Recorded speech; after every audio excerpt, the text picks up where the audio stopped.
Bienvenue dans cette quatrième formation guide durant laquelle on va repasser en revue le processus de la DBE et aussi évidemment les détails des tâches qui y sont liées. Alors, avant de commencer et de rentrer dans le vif du sujet, je voudrais faire un rapide rappel sur le sens et la nature de cette formation Vivre dans la grandeur. Alors, évidemment, vous le savez, hein, cette formation n'est pas comme les autres. La plupart des formations classiques, hein, de type grand gourou du développement personnel, elles sont évidemment toniques et motivantes et vous en revenez gonflé à bloc avec des résolutions fermes, etc. Mais 3 ou 4 jours après la fin, ben, le soufflet, ben, il est retombé, vaincu par le quotidien, par la routine incontournable, hein. Vous connaissez ça, les enfants, le travail, les obligations diverses et variées, hein, qu'on s'est mis sur le dos. Tout ça est évidemment inéluctable. Et par contraste, le programme Vivre dans la grandeur, vous le savez aussi, il a été scientifiquement conçu pour surmonter cet obstacle du retombé, hein, de la retombée du soufflet, si vous voulez. Comment ça? Ben, d'abord par la durée, ça dure 6 mois. Ensuite par le contenu, c'est un mélange précis de concepts et de pratiques simples qui s'adresse à tous les profils d'apprentissage. Et les membres ont le temps de prendre conscience pendant la durée de la formation, ils ont le temps de prendre conscience des mécanismes auxquels ben, ils sont soumis, hein, et de s'observer eux-mêmes, de découvrir comment ils réagissent lorsqu'un obstacle se présente à eux, et ensuite, évidemment, de corriger ce qui n'est pas au point. C'est ça que permet ce programme de vivre dans la grandeur. Il nous confronte au même problème, hein, que dans la vie réelle, mais avec un cadre qui permet de conscientiser et ensuite de corriger les choses qui doivent l'être pour une vie plus harmonieuse. Alors chaque membre va faire ça évidemment à son propre rythme. Son processus est personnel et unique dans cette formation et c'est ce qu'on appelle d'ailleurs son voyage du héros. Alors, dans tout ça, et on vient maintenant au sujet de cette formation en ligne. La première ébauche de la DBE, eh bien, c'est le début de ce processus personnel et unique que suit le membre pendant cette formation. Et en fait, ni nous, les instructeurs, Françoise et moi, ni vous, les guides, on ne fait partie de ce processus. On est là uniquement pour poser le cadre et permettre à chaque membre de vivre ce processus comme prévu par la formation, hein, au lieu de le vivre comme dans sa vie de tous les jours. Donc, forcément, de reproduire constamment les mêmes comportements qui débouchent toujours sur les mêmes résultats non désirés. Voilà. Alors, maintenant, ceci étant dit, le but de la DBE, c'est quoi pour le membre?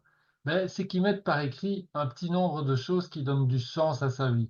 Alors ceux qui n'ont encore jamais fait ce genre d'exercice, vous l'avez vu, hein, si vous êtes des guides déjà chevronnés, eh ben, ils ont peu de chance, hein, de trouver les choses du premier coup, les choses qui donnent du sens à leur vie, ça prend un peu de temps à trouver.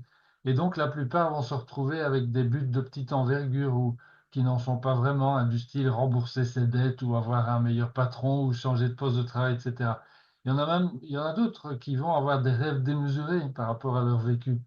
Là, dernièrement, à titre d'exemple, je viens de voir, je vous en cite un comme ça pour la forme, démarrer un nouveau business en janvier prochain et gagner 1 milliard de dollars de bénéfices à la fin de 2025. Voilà.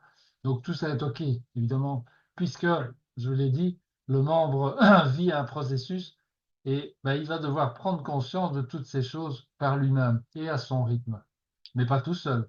Il va entendre des explications, des exemples de buts sains pendant la formation. Il va recevoir de l'aide de vous, de son guide, de vous. Il participera à des masterminds avec d'autres membres et ainsi de suite. Alors, s'il est là dans la formation, ici et maintenant, c'est que d'une manière ou d'une autre, il est prêt à vivre son processus de transformation. Et donc, notre rôle d'instructeur et de guide, c'est de lui faciliter les choses en l'aidant à rester dans son processus malgré les obstacles. Alors maintenant, on rentre dans le vif du sujet. La DBE, vous le savez, c'est la pièce maîtresse du processus de transformation du membre. C'est ce qui va lui permettre de fixer sa direction. Alors, tout le monde connaît le vieux dicton, hein, il n'y a pas de vent favorable pour celui qui ne sait pas où aller. Donc, apprendre à se fixer une direction pour la suite de sa vie, c'est important et la DBE, c'est l'outil principal pour ça. Alors, pour pouvoir aider vos membres à manier cet outil de la DBE, vous devez savoir vous-même comment il fonctionne et comment le mettre en œuvre. Lui, il n'a pas besoin de savoir dès le départ qu'il y a un protocole précis à suivre semaine après semaine. Il doit juste savoir qu'il doit rentrer une version de sa DBE avant jeudi minuit avec un contenu qui lui a été indiqué pendant le webinaire. Donc, toute la machinerie qu'il y a derrière pour le guider à faire évoluer sa DBE, il n'a pas vraiment besoin de la connaître. Par contre, il va découvrir la séquence de construction de sa DBE au fur et à mesure des 3 premières semaines, et aussi les critères de rédaction, les règles pratiques de rédaction de sa DBE, pour que celle-ci soit efficace et parle correctement à son subconscient. Alors, on va revoir très rapidement maintenant les points essentiels de la DBE, mais que vous connaissez normalement. Un, parce que vous l'avez déjà pratiqué comme membre, et deux, pour la plupart d'entre vous, parce que vous avez déjà pratiqué ça en tant que guide dans les sessions précédentes. Donc, on va quand même se le remettre en mémoire. Donc, le protocole, c'est la seule chose qui est nécessaire de maîtriser parfaitement, d'ailleurs, puisque c'est ce protocole qui va déterminer la perception du membre et donc son niveau de confiance à votre égard. Donc soyez très très vigilant s'il y a la moindre question, le moindre questionnement par rapport ou le moindre doute par rapport à quelque chose, il faut absolument clarifier ça rapidement euh, avec les autres guides ou avec nous. Alors, voyons donc comment ça marche. Donc, vous connaissez, je revois ça très rapidement. La toute première fois, la première semaine, chaque membre est invité à envoyer sa première version, sa première ébauche de DBE. Nous allons donc, nous les instructeurs, François et moi, nous allons les recevoir de sa part et nous allons les dispatcher dans le groupe des guides. Donc, vous allez recevoir dès que nous avons reçu les DBE, on va vous les transmettre. À partir de là, vous entamez directement la révision. Ah non, d'abord, il y a évidemment le message de bienvenue à envoyer dans les 24 heures. Donc, il faut être vigilant. Cette première semaine, c'est toujours le moment critique. Ensuite, il y a la révision à faire et puis l'échange avec votre guide superviseur, qui est en général Françoise ou moi, ou si vous êtes un guide qui est en apprentissage pour la première année, vous aurez un guide chevronné comme guide superviseur. Voilà. Ensuite, vous renvoyez la DBE avec les instructions de retour que le membre va devoir suivre pour la semaine suivante. À partir de la deuxième semaine, l'échange, c'est directement entre vous et le membre, entre le guide et le membre donc, et donc on va tourner en boucle en répétant régulièrement de votre côté révision de la DBE, éventuellement échange avec guide superviseur en général les 2 premières semaines. Pour les guides chevronnés, on veut juste que tout le monde soit bien rassuré, nous et vous, sur le fait que vous êtes à l'aise dans la rédaction des révisions. Ensuite, renvoi de la DBE, instruction de retour, et on va tourner comme ça pendant les 4 à 6 semaines que dure normalement la mise au point d'une DBE. Les 3 premières semaines, vous allez le voir, il y a à chaque fois des instructions supplémentaires. Et à partir de la 4e semaine, c'est un travail de raffinement, de peaufinage, on va dire, pour le membre et donc avec votre aide. Alors, ensuite, la deuxième chose à savoir, c'est la séquence de construction, je viens de l'évoquer. On a donc 3 semaines d'évolution. Première semaine, le brouillon. Donc là, on demande aux membres d'écrire de façon aussi précise que possible, mais sans évidemment les détails qui vont devoir s'ajouter par la suite. Qu'est-ce qu'il veut? Quels sont ses buts essentiels? On lui demande d'y ajouter les sentiments et les émotions et le sacrifice. Alors, vous verrez que ce sacrifice, c'est un peu comme un accouchement, il faut aider vraiment parce que c'est pas facile. Et donc, ça va prendre 2 ou 3 semaines avant que le membre aura parfaitement au point dans sa DBE son sacrifice. En semaine 2, on va ajouter les besoins personnels authentiques et en semaine 3, les buts SMART, donc la manière précise de définir un but avec des dates d'achèvement, etc. Voilà. Donc, ça, c'est la séquence et donc on va aider le membre à y insérer régulièrement et à mettre ces éléments supplémentaires semaine après semaine et à rendre le texte complet de sa DBE compatible avec ces éléments. Ensuite, on a, et là, ça devient plus fouillé, plus détaillé encore, ce sont les critères de rédaction. Il va s'agir de guider le membre pour qu'il écrive sa DBE selon les règles de langage du subconscient. Il va devoir les découvrir et les assimiler. Et on explique les bases, évidemment, durant le webinaire, mais c'est vous, les guides, par vos révisions, qui allez aider le membre à se recadrer sur ces règles et à les apprendre surtout. Donc, voilà, vous êtes là non seulement pour les aider à formuler correctement sa DBE, mais aussi pour qu'il apprenne les règles du langage subconscient, puisque une fois que vous ne serez plus là pour l'accompagner, ben, il voudra mettre à jour sa DBE, il va devoir connaître ces règles. Et donc votre rôle ici, il est double, c'est d'une part de guider le membre pour que sa DBE soit conforme aux règles, et deuxièmement pour qu'il apprenne en même temps, pendant qu'il met sa DBE au point, pour qu'il apprenne ces règles et qu'il puisse se les rappeler le jour où il sera autonome et il devra ou il voudra mettre à jour sa DBE. Alors, les règles, toutes ces règles sont évidemment décrites dans le manuel de référence des guides, avec des formules même préparées pour la plupart des situations les plus courantes. Après quelques années, on a eu le temps de les trouver. Alors donc, vous devrez simplement récupérer ces formules et puis les ajuster en fonction du contexte créé avec le membre. Alors, voyons rapidement quelles sont ces règles de rédaction. On a gardé la taille pour cette année, on gardera la taille pour cette année de 250 mots maximum. Donc, la DBE ne pourra pas dépasser ce nombre de mots. Si ça dépasse légèrement, ben, voilà, acceptez-le, vous faites la révision quand même et vous faites la remarque évidemment dans votre retour. Si ça dépasse de plus de ça, vous renvoyez simplement sans revoir, c'est très important, et en demandant de réduire la taille en dessous des 250 mots. Voilà. Une autre règle vitale, c'est d'utiliser évidemment toujours le temps présent. Ensuite, la première personne, donc parler à la première personne en forme active. Ça, c'est un gros point parce que beaucoup de gens non entraînés utilisent la forme passive. Je donnerai dans un instant quelques exemples. Alors, évitez évidemment tout langage discordant. Donc là, que ce soit au niveau du sacrifice où c'est le plus courant, mais aussi parfois dans les objectifs. Parfois, les gens, ils énoncent ce qu'ils ne veulent pas plutôt que ce qu'ils veulent. Donc, il faut repérer ça et les aider à transformer la chose dans le sens positif. Il faut aussi évidemment que le membre exprime ses sentiments et émotions, qu'il les associe avec ses buts, puisque c'est un élément clé dans le fait que le subconscient va capter et provoquer l'action. Et puis, évidemment, il faut que les buts soient exprimés en termes concrets. La règle que j'utilise personnellement comme règle pratique, c'est de dire qu'il faut que le but, quand il est lu, soit compris par un enfant de 10 ans et que l'enfant de 10 ans puisse savoir exactement ce qu'il y a à faire. Voilà, c'est aussi simple que ça.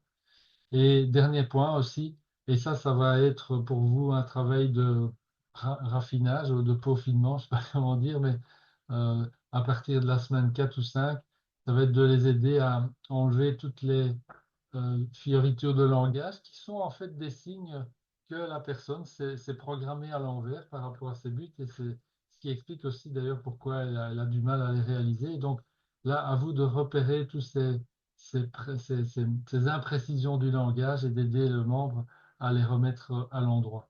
Je donne un exemple ici. J'ai la possibilité de voyager 6 mois par an. Ben, c'est pas pareil que de dire à notre subconscient, je voyage 6 mois par an.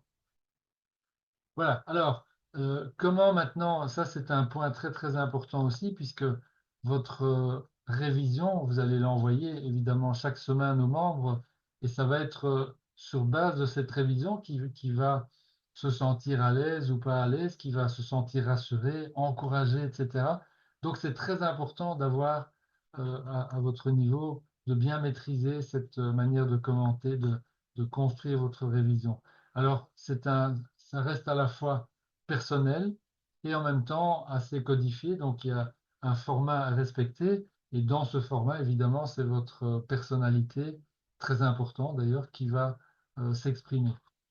Alors, donc, alors, vous allez, suivant votre ancienneté, vous allez voir que ça va être un exercice un peu difficile au début et puis qui va devenir de plus en plus facile. Vous aurez vos réflexes, votre style d'expression, etc. Donc, ça va s'améliorer en cours de route. Voilà. Donc ici, comme je vous l'ai dit, hein, c'est important de se le rappeler, votre rôle est double. C'est d'une part d'aider le membre à avoir une DBE qui est écrite suivant les règles du subconscient et deuxièmement de le former à comprendre ce langage du subconscient. Puisque donc il va devoir les découvrir, ces règles, et aussi les assimiler pour ses futures mises à jour quand vous serez plus là. Alors le point clé dans la rédaction des commentaires, c'est de travailler avec le cœur. C'est-à-dire pas comme à l'école, hein, rappelez-vous le syndrome du crayon rouge à éviter absolument, sans quoi vous allez évidemment décourager instantanément votre membre. Le membre fait de son mieux, hein, donc c'est ça qu'il faut encourager, évidemment, mais tout en lui expliquant clairement ce qui ne va pas et en donnant des exemples pour qu'il ait envie de continuer à progresser. Voilà. Alors, là-dedans, évidemment, vous allez avoir toutes sortes de comportements, en fait, hein, ou plutôt de style dans les DBE, hein, vous allez découvrir ça. Elles sont, c'est ça que je trouve d'ailleurs, je fais la petite parenthèse là, assez passionnant dans ce rôle de guide, c'est que nous avons toujours en face de nous des membres qui sont là aussi inconsciemment pour nous former. Donc, c'est très intéressant de voir comment les associations se font. Voilà. En tout cas, ce que j'ai envie de vous dire et ce que je vous recommande, si nécessaire, c'est que c'est de pratiquer la patience et d'être patient dans votre pratique.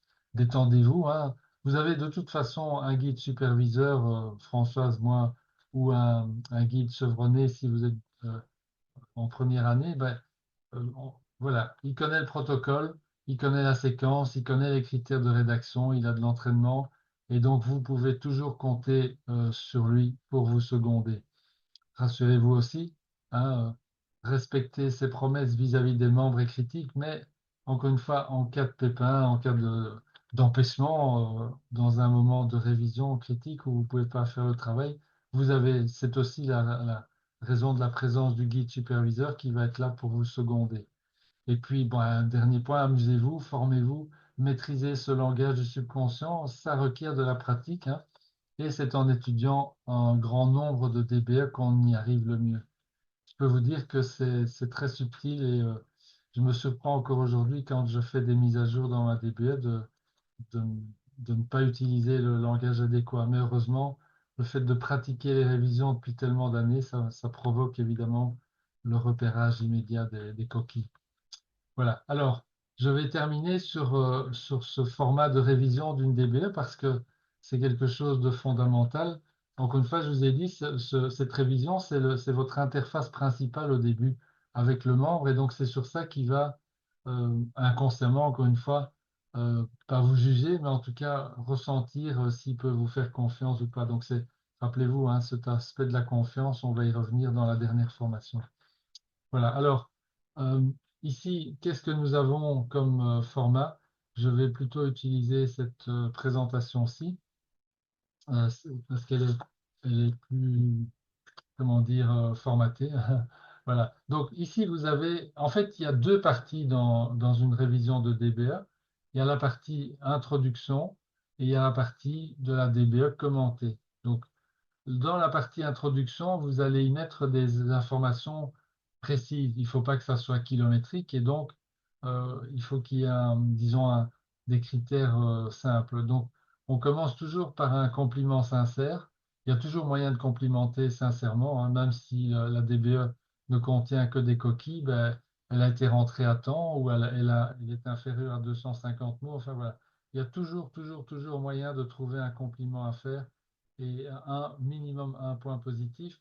En général, il y en a plus que un, donc vous n'êtes pas obligé de les citer tous, mais moi, en général, j'aime bien quand les objectifs dès la première semaine sont bien définis. J'aime bien faire remarquer ça euh, parce que c'est encourageant, évidemment, en plus d'être un compliment.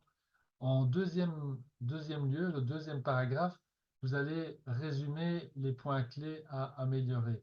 c'est-à-dire les choses dans la DBE qui sont répétées. Enfin, par exemple, si c'est un blanc qui a fait sa première DBE, il n'y a pas du tout de mention des émotions et des sentiments. Donc ben voilà, il n'y a aucun but qui est accompagné de sentiments et d'émotions, mais ça, c'est un point clé à améliorer et à reprendre surtout dans l'introduction. S'il y a une coquille qui se présente une fois, vous n'êtes pas obligé de le mettre dans les points clés. C'est juste là un commentaire à faire en dessous à ce moment-là. Et puis le troisième paragraphe à mettre dans son introduction, ce sont évidemment les instructions pratiques pour préparer la prochaine révision de la DBE. Donc voilà, donc fait les mises à jour. Dans les 3 premières semaines, il faut rappeler aux membres d'attendre la, la séance du dimanche avant de renvoyer sa nouvelle version, puisqu'il va recevoir des instructions pour compléter sa DBE. À partir de la 4e semaine, vous pouvez décider soit de continuer à ce rythme d'une révision par semaine, ou bien de laisser le membre. Moi, c'est plutôt mon option, mais ça dépend un petit peu de votre emploi du temps personnel, évidemment, de laisser le membre renvoyer sa révision 1 ou 2 jours après avoir reçu la vôtre. Ça, c'est vous qui allez décider avec lui. Et puis, évidemment, vous terminerez votre introduction par un compliment sincère ou un encouragement, ou les deux. Et donc, en fait, ce petit texte ici, c'est lui qui est, en fait, on va dire, le corps du message. Derrière, le deuxième bloc étant la DBE du membre lui-même, complété par vos commentaires que vous aurez isolés dans le texte, bien mis en évidence, à la fois en couleur et délimités par des symboles de votre choix. Moi, j'utilise habituellement le slash et les étoiles, mais vous pouvez utiliser n'importe quel autre symbole qui soit bien repérable dans le texte. Alors, une seule chose pour la couleur, choisissez toute couleur possible, bien visible, sauf le rouge, évidemment. Voilà. Ok, eh bien, écoutez, donc là, j'en ai terminé pour ces informations sur la DBE. Encore un tout petit rappel avant de vous laisser. Les guides rouges, adaptez-vous, hein, tout le monde n'est pas prêt à foncer tête baissée vers son but. Donc, euh, c'est un style typique, hein, des rouges. D'ailleurs, c'est très intéressant. C'est pour ça qu'on demande aux membres de faire le test couleur pour que vous ayez cette information de base au moment où vous recevez sa première version, parce que ça vous aidera évidemment aussi dans la formulation de vos recommandations, hein. Rappelez-vous, toujours parler dans la couleur du membre. Alors, si vous êtes bleu, ben, rappelez-vous que tout le monde n'a pas toujours l'intention d'aider les autres. Et si vous êtes jaune, ben, tout le monde n'est pas toujours prêt à s'amuser jour après jour, hein. Il y a des gens qui, de temps en temps, ben, ils ont d'autres buts. Et puis, les guides blancs, ben, pensez à utiliser le langage du participant, à parler dans sa couleur. Surtout si c'est un jaune, hein, ne donnez pas trop de détails. Voilà. Ok, alors, donc, je pense qu'on a fait le tour. Il y aura, comme d'habitude, une révision en ligne sur cette formation. Donc, si vous avez des questions, sentez-vous libre de nous les envoyer. Et puis, d'ici là, d'ici notre meeting en ligne et les questions-réponses, eh bien, je vous souhaite le meilleur. À bientôt, les amis.